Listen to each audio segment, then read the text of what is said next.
Sabah al-Khir alaykoum jami'an. Bonjour à toutes et à tous du pavillon de la francophonie à Djerba. Nous sommes réunis pour une table ronde autour du dialogue des langues en francophonie. À mes côtés, deux invités, enfants du pays. Fawzia Zouari, vous êtes écrivaine, vous avez produit une vingtaine d'œuvres et l'une d'entre elles a été primée dans le cadre du prix des 5 continents de la francophonie, Le corps de ma mère, pour lequel vous avez donc été lauréate en 2016. Mais vous avez aussi fondé le Parlement des écrivaines francophones et vous êtes surtout à ce titre membre du jury du prix des 5 continents de la francophonie. À mes côtés également un autre enfant du pays, Mohamed Mahjoub, Ahlan Bik.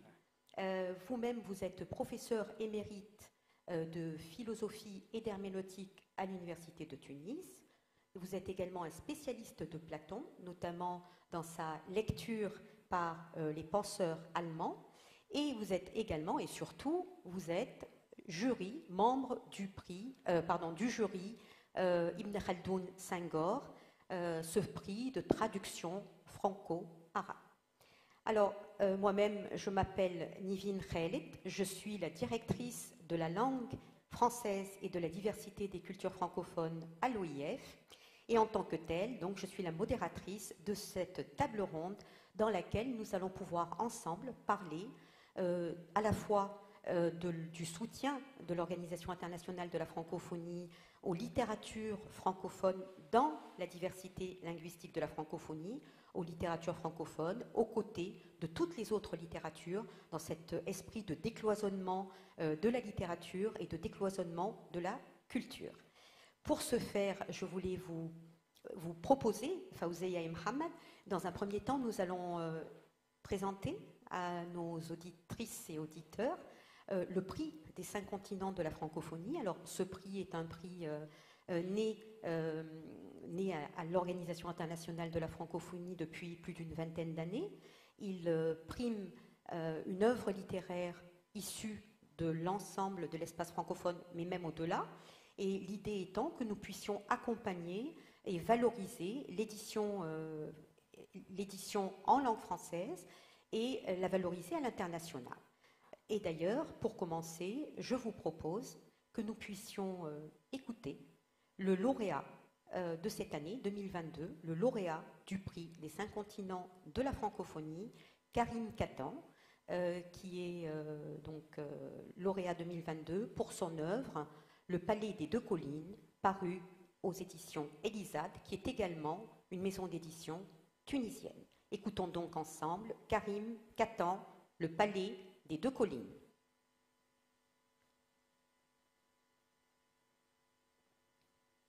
Je me rappelle bien du jour où j'ai appris que j'avais le prix des 5 continents. En fait, j'ai reçu un appel pour me l'annoncer. Normalement, je ne réponds pas aux appels des numéros inconnus ou même connus, donc c'était vraiment un hasard assez fabuleux que je décroche. J'étais vraiment scotché d'être lauréat du prix. J'étais très heureux d'être finaliste et j'étais vraiment content et je ne m'y attendais pas du tout.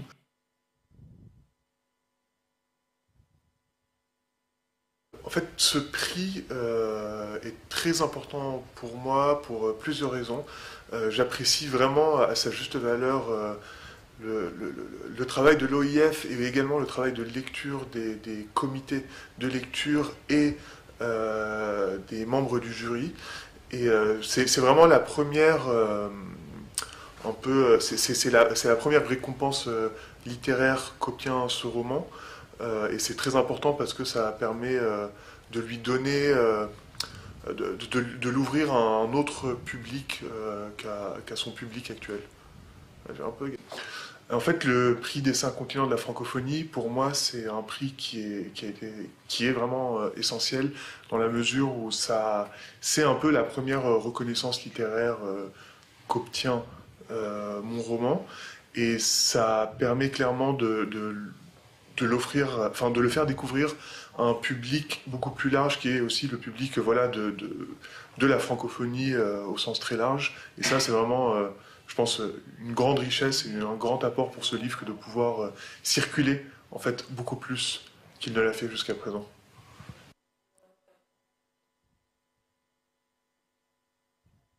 Le prix des 5 continents de la francophonie, ça incarne aussi un décloisonnement mondial de la littérature et de la manière dont on lit et dont on approche les livres qui nous touchent.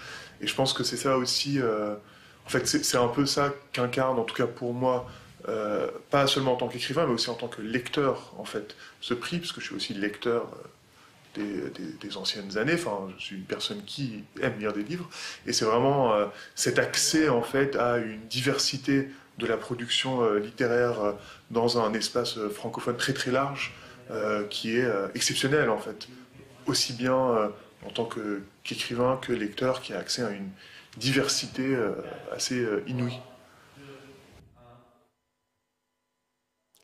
Voilà, nous venons d'entendre Karim Katan, le lauréat du prix 2022 du prix des 5 continents pour l'édition 2022.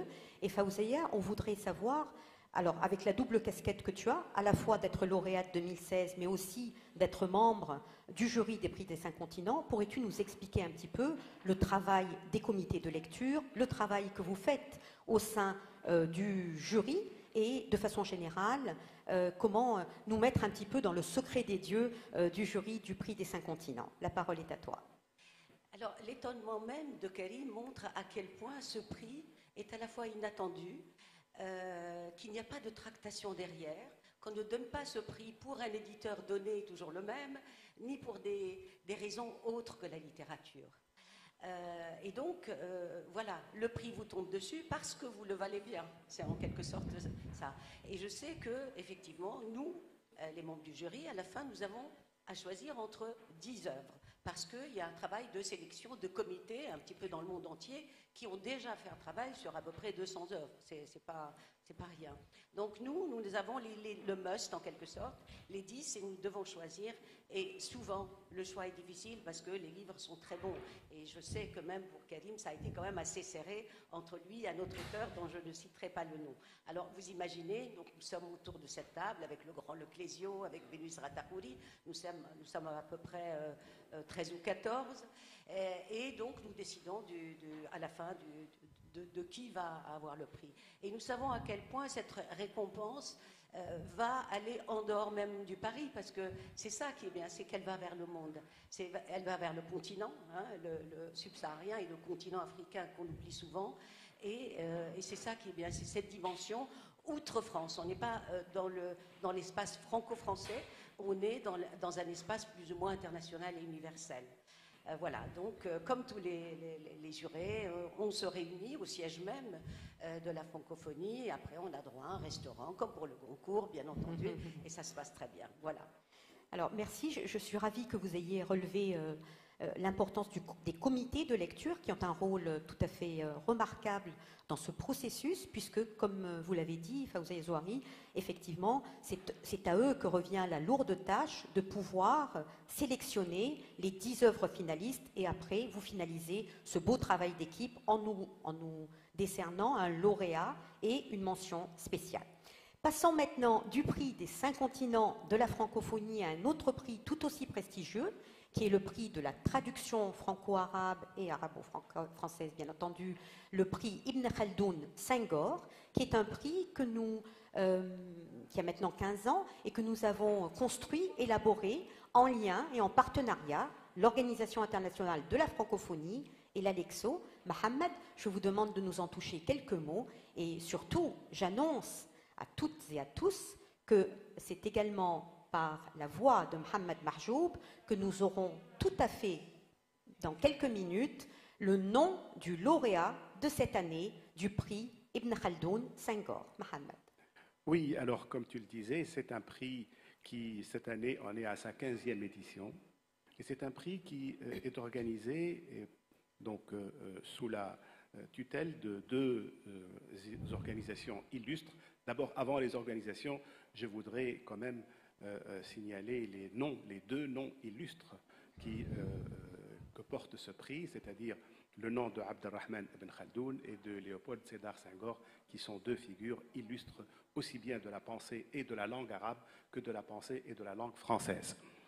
Je voudrais dire aussi que ce prix est donc organisé par deux organisations, la francophonie d'un côté et l'ALEXO, qui est l'organe culturel, scientifique et éducationnel de la Ligue des États arabes, qui a été fondée en 1970. Mais le prix, lui, il a commencé en 2008. Et donc c'est un prix qui récompense les traducteurs entre l'arabe et le français, qui a d'abord commencé par être un prix décerné aux traductions dans le domaine des sciences humaines. Puis par la suite, qui a été élargi par le jury, élargi pour des raisons qui concernent la représentativité de la traduction dans le monde arabophone et dans le monde francophone, donc élargi aussi aux œuvres littéraires. Donc voilà, le prix cette année, évidemment, on est à sa 15e édition et c'est un prix qui, d'un côté, encourage les traducteurs et de l'autre côté, encourage aussi les éditeurs des deux rives, les éditeurs aussi bien en langue arabe qu'en langue française. Alors, si vous voulez, je peux annoncer tout de suite oui. Le nom du lauréat de cette session. Le jury a examiné cette année particulièrement beaucoup de candidatures. C'est une année qui a été très riche en nombre de candidatures. Le jury a pu mesurer la qualité des traductions qui se sont présentées à lui et à la fin, il a élu à l'unanimité la traduction du chercheur, le professeur Jean-Baptiste Brenet, pour sa traduction du texte de Ibn Rushd, Averroès. C'est le texte qui est l'abrégé du commentaire du De Anima d'Aristote, un texte qui n'était pas très connu avant, mais c'est un texte qui représente une phase assez importante dans le développement de la pensée d'Ibn Rushd, puisque évidemment, Ibn Rushd subdivise tout le temps ses commentaires en commentaires, grands commentaires, en commentaires moyens et en abrégé. Ici, il s'agit de la première phase de ce commentaire du De Anima d'Aristote et qui représente cette théorie. Bon, je ne vais pas alourdir les auditeurs et les téléspectateurs de détails concernant ce texte-là, mais disons qu'il représente une phase importante dans le développement de la pensée d'Averroès relativement aux commentaires d'Aristote. Le jury a pu mesurer la grande qualité de cette traduction, le savoir philologique très poussé de Jean-Baptiste Brenet, que je tiens à féliciter pour la qualité et donc l'importance de la traduction qu'il vient de publier en 2022 chez Vrin. Merci à vous, Mohamed. Donc, Jean-Baptiste Brenet est le lauréat 2022 du prix Ibn Khaldoun Senghor, porté par l'Organisation internationale de la francophonie et l'ALEXO. N'ayant pas pu être à nos côtés, nous allons au moins pouvoir le voir et l'entendre à l'écran. Jean-Baptiste Brenet à l'écran.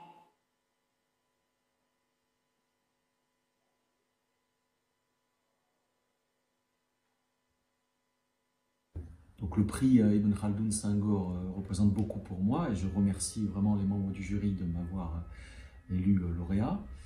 Parce que c'est un prix de traduction d'abord et que la traduction est essentielle à mes yeux, puisque au fond, le drame des cultures, c'est leur cloisonnement, leur clôture, leur enfermement, et que la traduction, c'est la réponse à cela.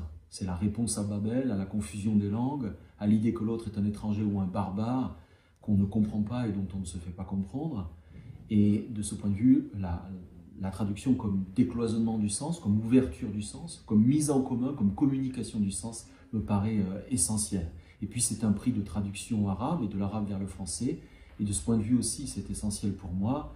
D'abord parce que l'arabe est une immense langue, par sa richesse, sa beauté, son histoire. Et parce que son rapport au français, méconnu, trop méconnu, est crucial. D'abord parce que le français en a hérité lexicalement, on le sait. Mais aussi parce que intellectuellement, le français qui procède en grande partie du latin vient de ce que la pensée arabe aura fourni à l'époque dite médiévale. Et sans ce ferment de la pensée arabe, eh bien l'Europe occidentale latine, et donc l'Europe Et la culture française n'aurait pas eu le visage qu'elle a pris.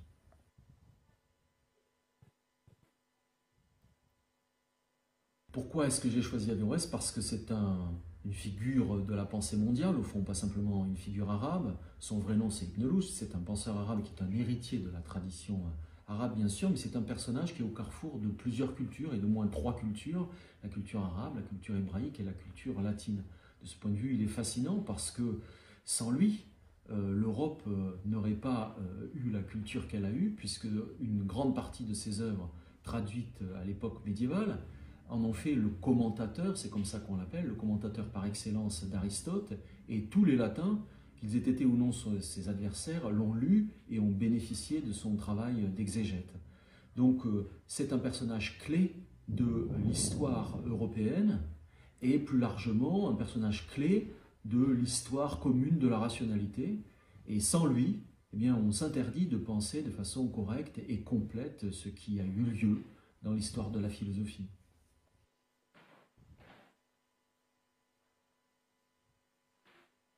Alors j'ai choisi ce texte pour différentes raisons. C'est un texte certes technique, philosophique, difficile, et je remercie le jury d'avoir été sensible à cette dimension-là, mais l'arabe est aussi une langue de philosophie, une langue difficile. Descartes aussi, c'est difficile, en français ou en latin.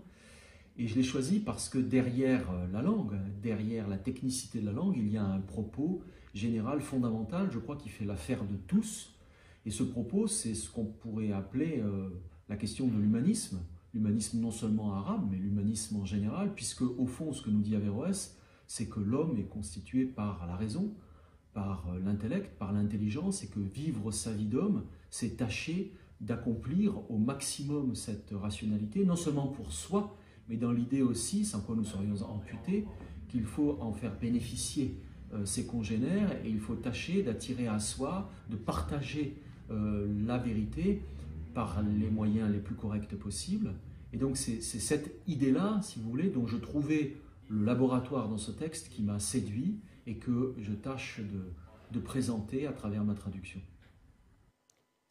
Le drame des cultures, c'est leur cloisonnement, vient de nous dire Jean-Baptiste Brenet, lauréat 2022 du prix Ibn Khaldoun Senghor. Fawzia Zouari, pensez-vous que l'écriture soit un moyen de dépasser ce cloisonnement? Bien entendu, c'est la meilleure façon d'abord de se passer soi-même, de se dépasser, de passer les frontières, de passer les cultures. Et c'est une formidable ouverture au monde. Je ne vois pas d'écrivain qui soit dans la fermeture et qui puisse fermer les fenêtres sur soi, c'est pas possible. Et justement, pour faire un clin d'œil à Si Mohammed, la traduction est aussi une forme de décloisonner qui est extraordinaire. Moi, je sais qu'avec ce prix, par exemple, qui accompagne son auteur pendant une année entière, hein, c'est un peu comme Miss France. Et donc, nous voyageons un peu partout, et il y a vraiment une belle promotion qui nous accompagne, et en principe, on va dans un certain nombre de pays. Donc, déjà, vous traversez les frontières et vous faites connaissance avec d'autres publics. Mais aussi avec la traduction, moi je sais que, par exemple, Le corps de ma mère, et grâce à l'OIF, a été traduit en vietnamien et en roumain. Et moi qui ne suis jamais allée en Asie, je m'imagine maintenant que j'ai un lecteur vietnamien et que j'ai un lecteur roumain. Et donc, qu'il faut absolument que j'en tienne compte. Donc, moi, mon petit village, dans rien du tout de la frontière sur l'Algérie en Tunisie, eh bien, il est présent au Vietnam, il est présent en Roumanie. Et donc, ils tiendront compte de cette petite Tunisie dont ils n'ont peut-être pas entendu parler. Mais moi-même, ce lecteur vietnamien, ce lecteur roumain est entré dans mon espace d'écriture. Et donc, j'ai l'impression maintenant, quand j'écris, que j'écris aussi pour lui. Et voilà que je suis ailleurs que dans mon propre pays, ailleurs en France où j'écris. Et effectivement, c'est ça. Hein. Donc, nous sommes dans une forme de, tout le temps, de passage, nous sommes des passerelles comme les traducteurs. Et nous sommes des passeurs d'imaginaire aussi. Vous êtes le passeur des langues, d'une langue à l'autre. Et nous sommes des passeurs d'idées, d'imaginaire et d'altérité. Le grand philosophe sénégalais Souleymane Bachir Dia, il disait de l'acte de traduction, considérer l'acte de traduction comme étant un acte d'humanisme, un acte d'ouverture. Qu'en pensez-vous, Mohamed Mahgoub? Tout à fait, parce que de toute façon, l'humanisme, c'est un peu rejoindre l'idée d'un idéal universel de l'homme. Et la culture, tant qu'elle est renfermée en elle-même, tant qu'elle ne renvoie qu'à elle-même, et tant qu'elle ne se pense qu'à partir de ses propres catégories, ne peut pas réellement être dans l'horizon de l'humanisme. Elle est toujours dans l'horizon d'une humanité particulière, elle est toujours dans l'horizon d'une humanité limitée. Par la traduction, au contraire, nous passons à d'autres horizons, nous passons dans d'autres langues. D'autres langues, ça signifie d'autres esprits, ça signifie d'autres génies, ça signifie d'autres inspirations. Et donc, finalement, la traduction, c'est un peu ce passage, comme le rappelait Fouzia, c'est un peu ce passage, cet acte de passé par lequel nous obtenons une autre image, qui n'est pas particulièrement dans les livres, d'ailleurs, je parle de la traduction, particulièrement la traduction des livres, qui n'est pas un peu comme l'on regarde un film ou comme l'on regarde une pièce de théâtre. Dans le livre, nous sommes immédiatement renvoyés à nous-mêmes. Dans le livre, dans la lecture, nous sommes immédiatement renvoyés à nous-mêmes. Et donc nous sommes renvoyés à ce nous-mêmes qui n'est plus ce nous-mêmes limité de notre propre culture, mais qui est un nous-mêmes ouvert sur d'autres cultures qui acceptent de recevoir cette autre image de l'humain, cette autre représentation de l'humain, cette autre représentation du social. Et donc, évidemment, nous rejoignons nécessairement l'humanisme. L'humanisme, c'est finalement cette affirmation universelle de l'homme. Et je pense que la traduction est un moyen extraordinaire dans cette affirmation. Oui, Fawzi, allez-y. Je Oui. suis à peu près pour dire la même chose, que c'est vrai. Pour moi, c'est ça l'humanisme, c'est ramener l'autre à soi et soi-même aller vers l'autre. Et là, je voulais raconter une anecdote sur le prix des 5 continents, justement. Dans mon village, donc il y a un monsieur qui a à peu près 90 ans qui tient une petite épicerie et que je vais voir comme ça, parce que c'est la mémoire du village. Et donc, il a su que j'avais le prix des 5 continents. Donc, il a su que la fille de son bled, elle est partie ailleurs. Et donc, chaque fois qu'il y a un client, il lui dit, écoute, tu sais qui elle est ? Elle a eu le prix de tous les continents. Pour lui, Khams Qarat Yan. Et tu sais quoi ? Et tous les présidents de la terre entière, ils se sont réunis, ils ont dit, on lui donne le prix. Donc voilà, dans l'imaginaire d'un villageois, ce qu'est le prix des 5 continents. C'est-à-dire, c'est le prix des prix. Et pour lui, ce qui est intéressant, c'est le voyage. C'est pas tellement pour faire les... C'est que nous sommes, tout petits que nous sommes allés ailleurs. Et maintenant, il nous reste aussi, dans cet exercice qui nous est parfois difficile en tant qu'arabo-musulmans, cet exercice d'altérité, il faut qu'on les ramène aussi chez nous et que je est un autre et l'autre est soi-même. Je crois que c'est le plus bel exercice d'humanisme qui puisse exister. Tout à fait. Il y a un dépassement de soi, une sortie vers l'autre et une ouverture aussi de l'autre vers nous-mêmes. Et c'est cela qui constitue, à mon avis, l'essentiel de l'humanisme. Alors, dans ce passage parfois harmonieux, parfois un peu moins harmonieux d'une langue à l'autre, vous avez quand même choisi, vous, Fawzia, d'écrire et de vous exprimer en français, bien qu'étant tunisienne, arabophone. Vous avez choisi la langue française pour votre écriture. Alors, est-ce que cela empêche que dans vos écrits, on retrouve quand même la double culture qui fait ce que vous êtes, on retrouve votre identité, ou est-ce que, au contraire, cette langue a été pour vous un outil magique pour pouvoir dire à la fois la femme que vous êtes aujourd'hui, c'est-à-dire la femme francophone, tunisienne, arabe, citoyenne du monde, citoyenne de la francophonie? Oui, j'aime bien citoyenne de la francophonie. Voire citoyenne du français, tout simplement, qui est devenue une patrie, une demeure, là où j'ai voulu aller. Mais au départ, ce n'était pas du tout ça. Moi, je suis née dans la langue arabe. J'ai commencé par les sourates du Coran qu'on apprenait à la mosquée chez le Meddeb.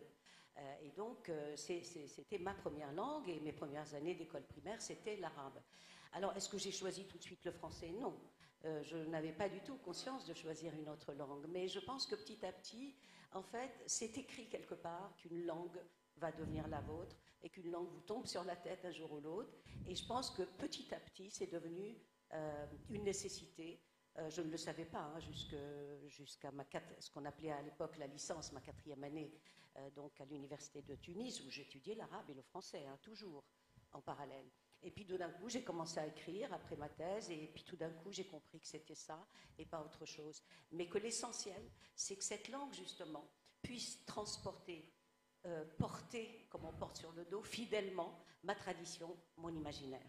Et quand j'ai su, et j'ai vérifié que cette langue-là est la mienne, hein, en vertu du fait que j'ai décidé que c'était la mienne et non pas quelqu'un d'autre, comme une mère décide qu'un enfant est le sien, à partir de ce moment, j'ai vu à quel point elle était dans une forme de loyauté, qu'elle pouvait me laisser une place et que je pouvais y transférer tout ce que j'aime, toutes mes origines et mes racines.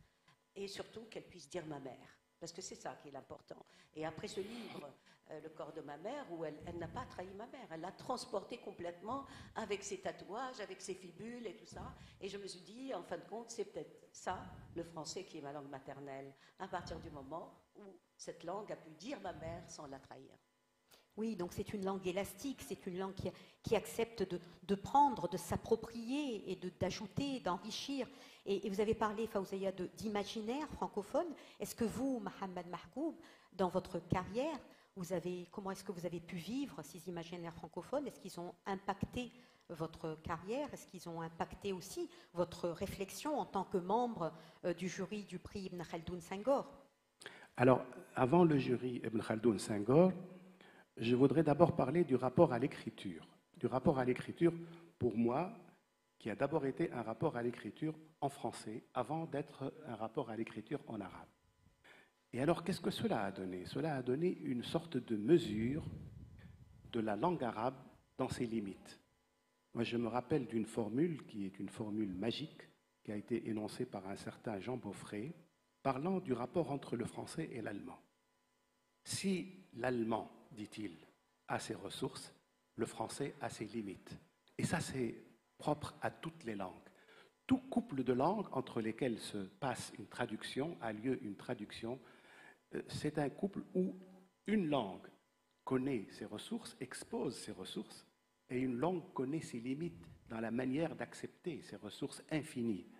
Et c'est cela qui constitue la conscience de notre, par exemple, langue arabe. Moi, j'ai pu apprécier ce qu'est la langue arabe à partir de sa comparaison, je veux dire, de tous les jours avec la langue française, avec les ressources que présente la langue française.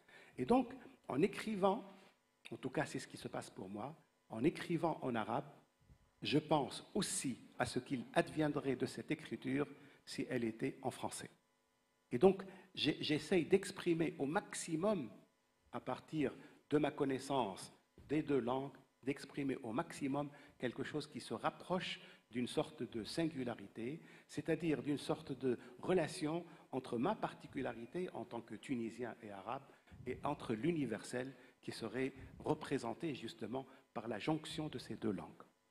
Tout à fait, donc on est bien complètement dans ce dialogue des langues, dans ce passage que vous avez tout à fait souligné. Et au-delà de ce passage entre les langues, il y a aussi une priorité que nous avons à la francophonie, mais qui est également portée par l'Alexo. C'est cette priorité que nous avons à l'engagement que nous avons auprès des femmes et auprès des jeunes. Et à ce titre, Fawzia, vous êtes vous-même la présidente, la fondatrice du Parlement des écrivaines francophones. Je l'avais dit en intro, mais je voudrais que vous nous en parliez plus, que vous nous en disiez plus. Qu'est-ce que c'est ce fameux Parlement des écrivaines francophones? Qui fait-on? Et quel message portez-vous dans ce Parlement, au titre duquel vous êtes membre du jury du prix des 5 continents de la francophonie? Alors, c'est une plateforme en quelque sorte qu'on a lancée en 2018. Moi, j'avais présenté l'idée à Orléans et la mairie d'Orléans a dit tout de suite oui, on prend. Et donc, du coup, on a fait notre première session avec à peu près 70 écrivaines et nous sommes aujourd'hui à peu près 150 membres qui viennent d'une trentaine de pays. Et c'est ça qui est extraordinaire. C'est-à-dire que nous avons des écrivaines du monde entier. Alors, que veut le Parlement? En fait, c'est d'abord créer ce réseau entre écrivaines, faire en sorte qu'on puisse s'entendre, parce qu'on a l'impression que les écrivains et les écrivaines sont dans une bulle et une solitude dont ils ne sortent pas. Or, il s'agit de les sortir de ça pour dire il y a d'autres écrivaines dans le monde, et même des petites écrivaines en herbe qu'il faut aider, et la francophonie, je crois, le fait aussi. Et nous, on marraine des toutes petites filles qui veulent écrire un jour ou l'autre. Et on veut surtout être là, on a fait des manifestes, etc. Chaque fois qu'une femme ne peut pas écrire, ne peut pas dire les choses, donc les femmes qui sont réprimées, les femmes qui sont en prison, chaque fois on a pris des positions, mais nous sommes aussi là pour dire qu'il y a une voix féminine à porter, à dire sur le monde. C'est-à-dire que les affaires du monde ne sont pas étrangères aux écrivaines. Nous aussi, on peut sortir de cette solitude et on peut prendre un positionnement, et notamment vis-à-vis de l'égalité, de la parité, de la justice et du féminisme d'une façon générale. Voilà, donc c'est un positionnement engagé, citoyen, militant, mais qui reste toujours dans la littérature.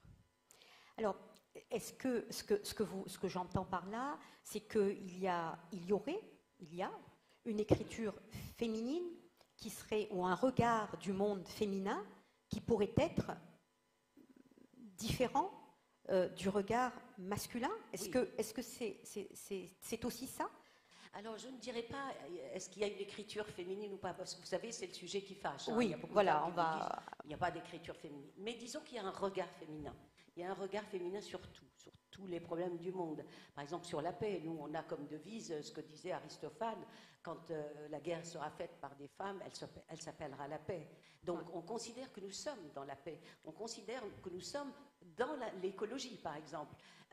On considère que nous sommes pour une reconstruction plus juste du monde. Et donc, il nous faut maintenant un regard sur les affaires du monde. Il nous faut des femmes qui nous représentent dans les grandes instances internationales.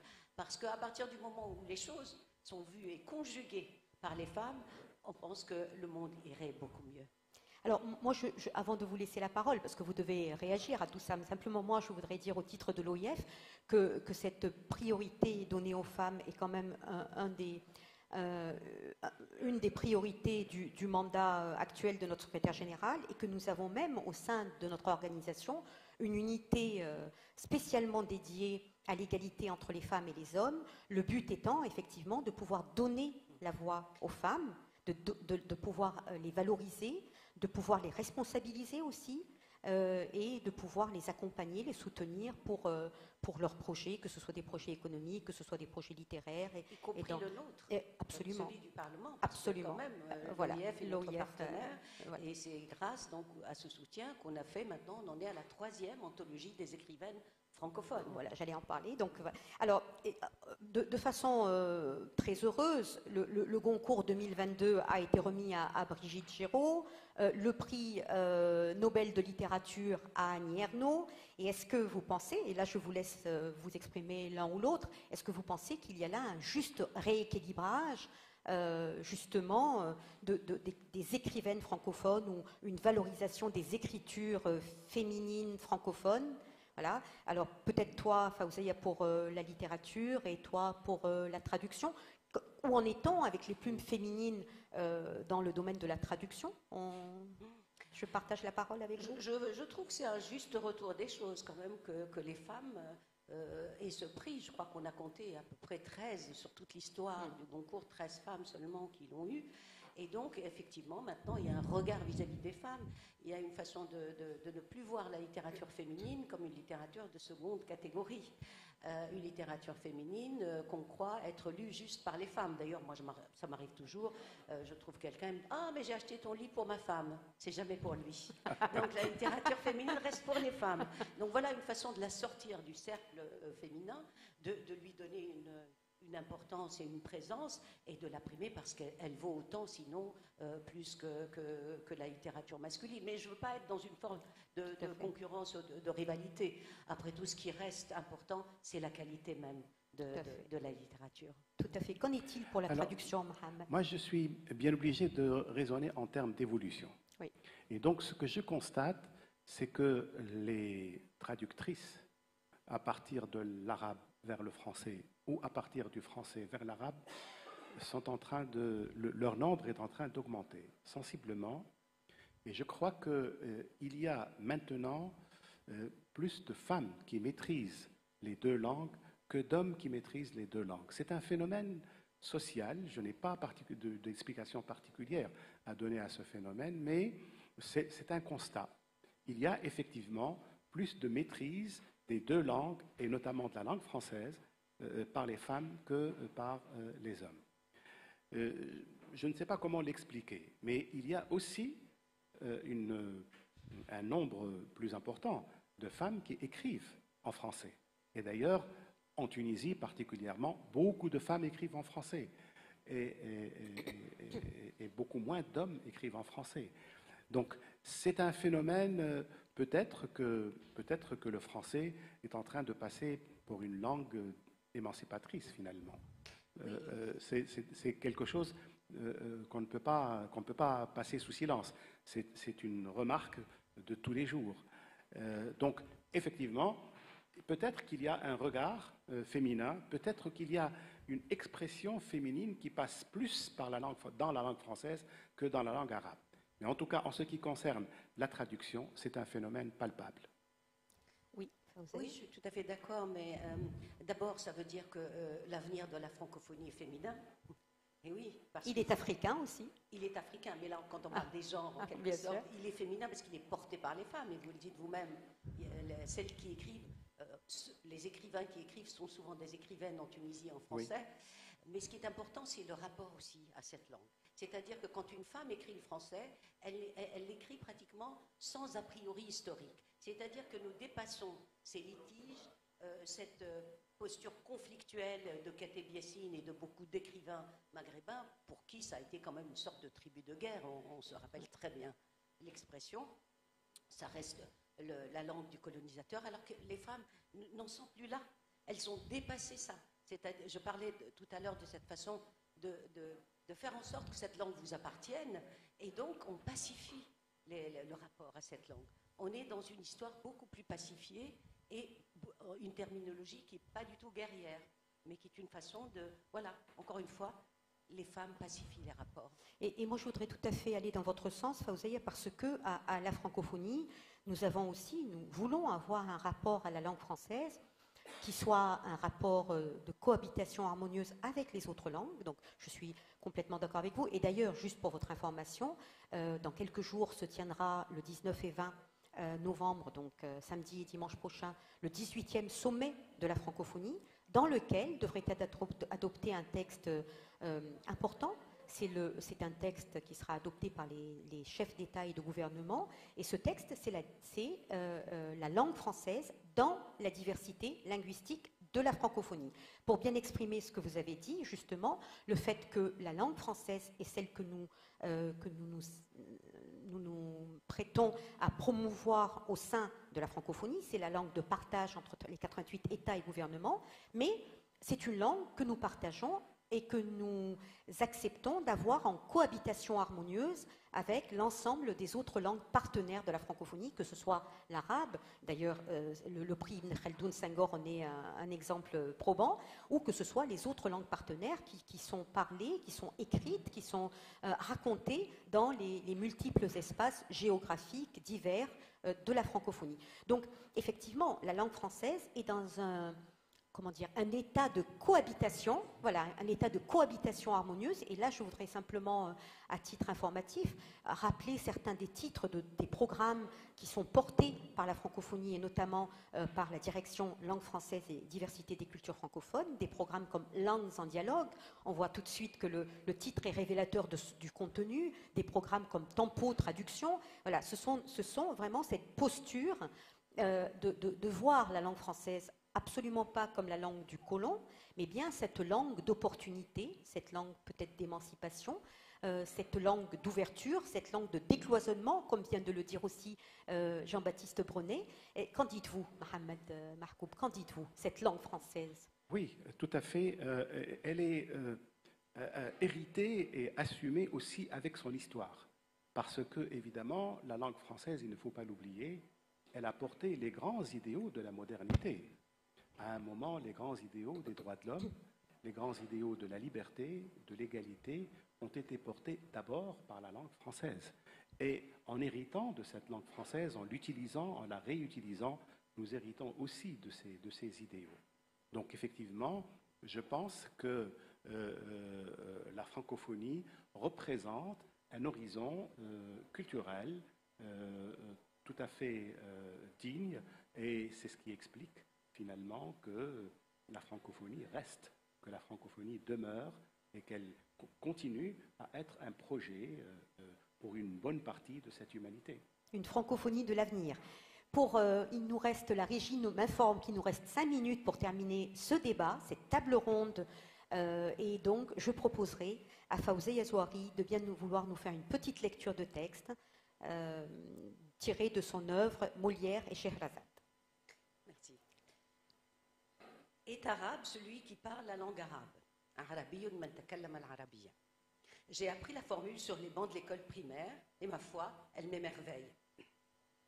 Elle suppose que l'appartenance à une langue est première, avant le sang, avant le sol. Cette façon d'inclure l'étranger dans la tribu, par le simple fait qu'il parle votre langue, est tout à fait et simplement extraordinaire. Elle prouve la caractéristique d'un peuple qui a su porter le sens de l'hospitalité jusque sous le toit de sa langue.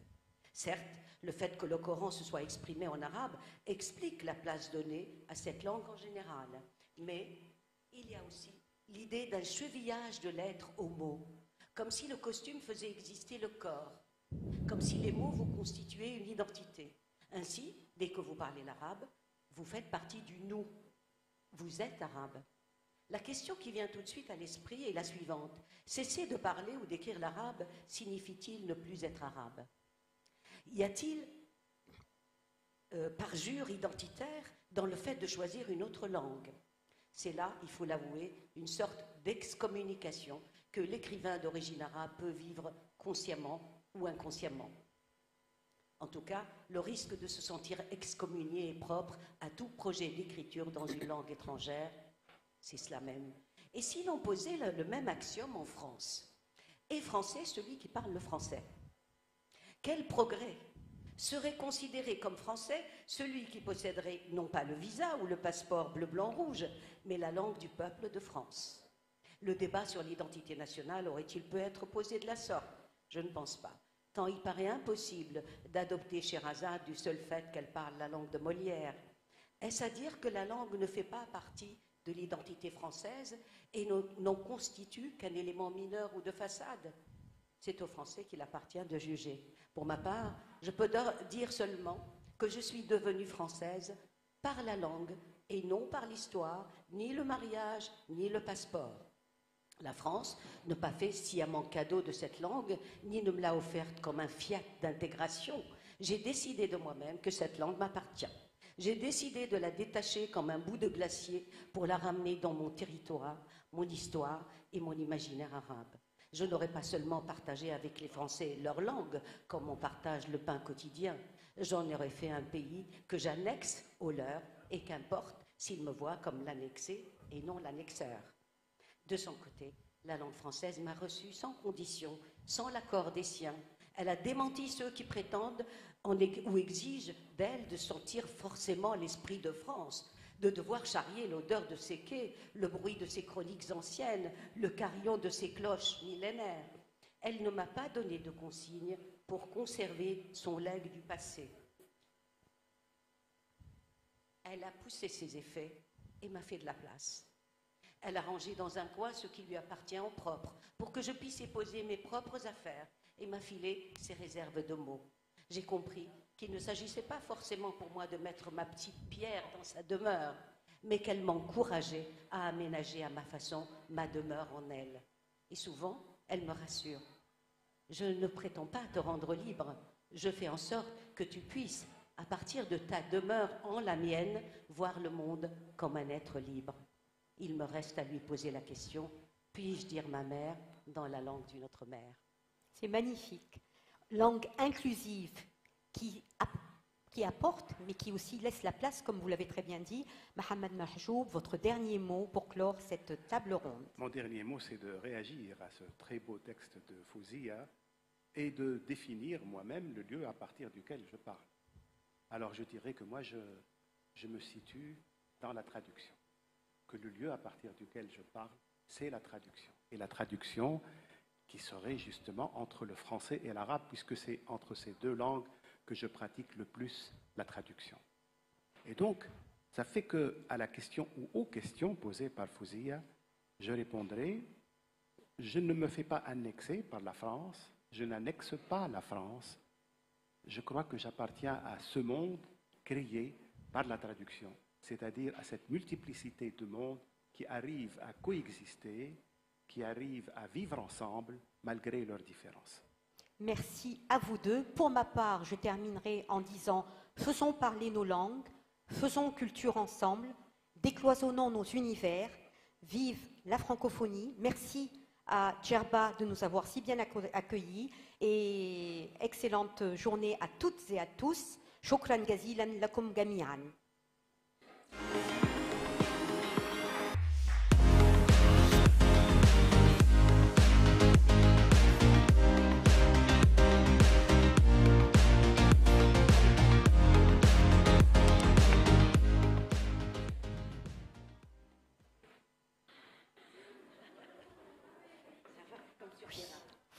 Ça a été, alhamdoulilah. Merci à vous.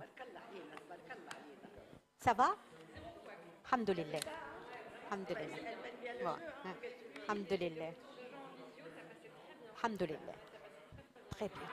Yallah, on va fêter ça, on va prendre quelque chose à boire. On y va. Tu viens boire quelque chose avec nous?